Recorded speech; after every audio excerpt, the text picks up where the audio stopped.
অনেক দূরে সবুজে ঘেরা একটা ছোট্ট গ্রাম।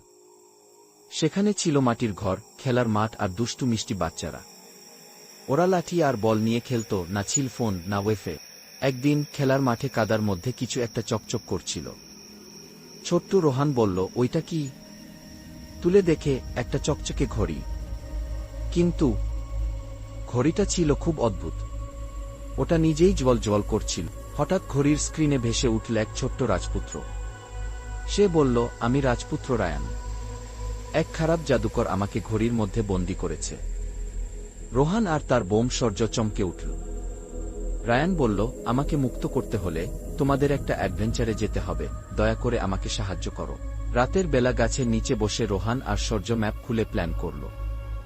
ওদের সঙ্গে ছিল একটা টর্চলাইট, আর ঘড়ি তখনও জ্বলছে। তারা পা দিল এক রহস্যময় গুহায়।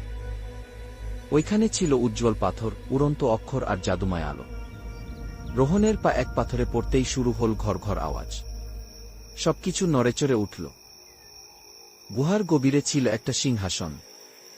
ঘড়ি হঠাৎ আলোকিত হল, আর রাজপুত্র রায়ান বেরিয়ে এল সোনালি আলোয়। জাদুকর বাধা দিল, শুরু হল তুমুল যুদ্ধ। রোহনের পাওয়া ঘড়িতে ছিল অসীম জাদুকরী শক্তি। তারপর একটা বিশাল আওয়াজে জাদুকর ভেঙে গেল। তারা জয়ী হল সত্যি আর সাহসের কারণে। রায়ান গ্রামে ফিরল রোহান আর সূর্য এর সাথে। তারা সবাইকে শেখালো কিভাবে ফোন বা ঘড়ি দিয়ে শিখতে হয়, খালি খেলা না। গ্রামবাসীরা সবাই খুশি। রাজপুত্র রায়ান বলল, প্রযুক্তি খারাপ না, ঠিকভাবে ব্যবহার করলেই ভালো।